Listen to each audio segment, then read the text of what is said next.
नमस्कार दोस्तों, मेरा नाम है विमल सिंह बालाजी स्टडी अड्डा में आप सभी का स्वागत है। आज तारीख आपकी है 20 नवंबर 2024 की। आज की एक एक करके सभी अपडेट के बाद इस वीडियो में जो है वो करते हैं। सबसे पहले अपडेट 7,000 चालक संविदा पर भर्ती जो है वो किए जाएंगे। न्यूज आपको लखनऊ से है, जिसमें बताया गया है कि जो परिवहन निगम है वो करेगा विभिन्न जिलों में भर्ती। 28 से 10 दिसंबर तक जिले में रोजगार मेला लगेगा। साथ ही इसमें बताया गया है कि परिवहन निगम यात्रियों की ओर से बेहतर सुविधाएं देने के लिए संविदा जो चालक है उनकी भर्तियां शुरू करने जा रहा है। विभाग में 7,188 टोटल संविदा चालक की भर्ती के लिए 28 नवंबर से 10 दिसंबर तक विभिन्न जिलों में रोजगार मेले का आयोजन होगा। ये जो मेले हैं वो 4 दिन लगेंगे और इन भर्तियों से कुंभ मेले में भी यात्रियों को सहूलियत मिलेगी। निगम के मुताबिक 28 नवंबर को नोएडा, आगरा, मुरादाबाद, लखनऊ और गोरखपुर और 2 दिसंबर को गाजियाबाद, अलीगढ़, बरेली, अयोध्या और वाराणसी, 6 दिसंबर को मेरठ, इटावा, हरदोई, देवीपाटन और आजमगढ़ और 10 दिसंबर को सहारनपुर, झांसी, कानपुर, चित्रकूट धाम, बांदा और प्रयागराज में रोजगार मेला जो है वो लगेगा। जो परिवहन मंत्री हैं दयाशंकर सिंह, उन्होंने कहा है कि इन मेलों के जरिए अगले महीने तक ये भर्तियां पूरी कर ली जाएंगी और इनकी ड्यूटी निगम द्वारा संचालित जो बस हैं उसके अलावा अनुबंधित बसों में भी रहेगी। अगले भी देखेंगे तो इसी से रिलेटेड अपडेट है, जिसमें भी वही बताया गया है कि रोडवेज जो है उसमें 7,188 चालकों की संविदा पर होगी भर्ती। यहाँ पर भी सारी चीज़ें वही लिखी गई हैं जो कि आपको पुरानी न्यूज़ में जो है वो देखने को मिली।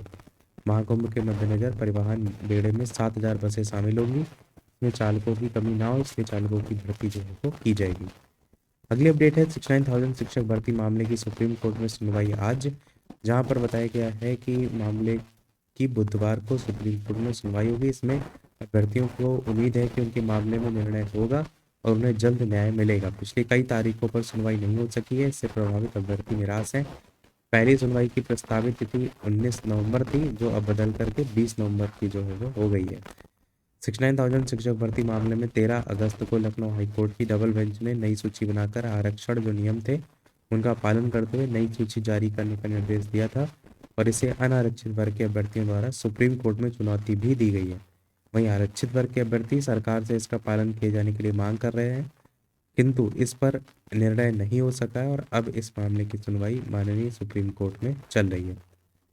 अगली अपडेट है भारत जो भर्ती कैलेंडर है उसमें निर्धारित परीक्षाएं पूरी करना होगा चुनौती। प्रयागराज से न्यूज़ है, जिसमें उत्तर प्रदेश लोक सेवा आयोग ने अपने जो वार्षिक कैलेंडर है उसमें 15 भर्तियों के आयोजन की योजना बना करके 12 परीक्षाएं जो हैं वो प्रक्रिया संपन्न करा चुका है। पीसीएस 2024 की परीक्षा 22 दिसंबर को प्रस्तावित कर दी है, लेकिन आरओ 2023 की प्रारंभिक परीक्षा को लेकर अभी स्थिति अनिश्चित बनी हुई है।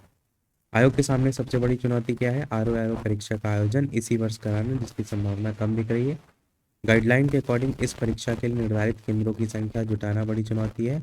आयोग ने 2,387 केंद्रों पर आरओ की परीक्षा एक दिवस में कराई थी, जो प्रश्न पत्र लीक होने के कारण रद्द कर दी गई थी। अब पुनर्परीक्षा भी एक दिवस में कराने के लिए इतने ही केंद्रों की जरूरत जो है वो होगी। 10.76 लाख अभ्यर्थियों की संख्या को देखते हुए केंद्र निर्धारण की गाइडलाइन के क्रम में केंद्रों का निर्धारण कठिन हो गया है। दूसरी ओर पीसीएस परीक्षा के लिए 5.76 लाख अभ्यर्थियों के लिए 1758 केंद्रों की आवश्यकता है, लेकिन पीसीएस को विशिष्ट परीक्षा मानते हुए केंद्र निर्धारण की गाइडलाइन में कुछ छूट दी गई है, जिससे ये थोड़ा आसान हो गया है। और आरओ के लिए केंद्रों की संख्या इतनी अधिक होगी कि आयोग के लिए इन्हें एक दिन में निर्धारित करना आसान नहीं है। अगली अपडेट है पर्चा लीक के 2 मास्टरमाइंड जो है 7 दिन की रिमांड पर। लखनऊ से न्यूज़ है, जिसमें ईडी ने सिपाही भर्ती और आरओ भर्ती परीक्षा का जो पर्चा लीक है वो कराने के मामले में 2 मास्टरमाइंड जो है इनको अपने मुकदमे में न्यायिक रिमांड पर जो है वो लिया है। बाकी यहाँ पर रिमांड मिलते ही ईडी के अफसर सोमवार से रात से जेल से दोनों को अपना कार्यालय ले गए थे और ईडी ने मंगलवार को कुछ देर पूछताछ वगैरह की। और बाकी इसमें यही लिखा है ऊपर कि पहले दिन कुछ देर ही पूछताछ कर सकी ईडी, पर्चा आउट कराने और जमा रकम के बारे में इसमें पूछा गया। अगली अपडेट आपकी है कि 1.5 लाख जो शिक्षा मित्र हैं उनका मानदेय बढ़ाएगी सरकार। हाईकोर्ट में सुनवाई के दौरान प्रदेश सरकार की ओर से दी गई इसको लेकर के जानकारी।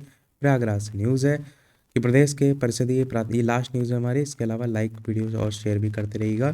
तो प्रदेश के परिषदीय प्राथमिक विद्यालयों में काम कर रहे लगभग 1.5 लाख शिक्षा मित्र का मानदेय सरकार बढ़ा सकती है। राज्य सरकार की ओर से वित्त विभाग को इस संदर्भ में पत्र भी भेजा गया है और इलाहाबाद हाईकोर्ट में शिक्षा मित्र जो है उनको सम्मानजनक मानदेय दिए जाने को लेकर जो दाखिल अवमानना याचिका थी उस पर सरकार की ओर से ये जानकारी जो है वो दी गई है। लखनऊ को 2 वर्ष में मिल जाएगी पहली रात्रि सफारी, उससे मतलब आपका नहीं है। तो यही था हमारे इस ओवरऑल अपडेट में। कोई प्रश्न कमेंट में पूछ लीजिएगा। वीडियो लाइक शेयर सब्सक्राइब अवश्य कीजिएगा। मिलते हैं अगले अपडेट में, तब तक के लिए सभी को नमस्कार, जय हिंद।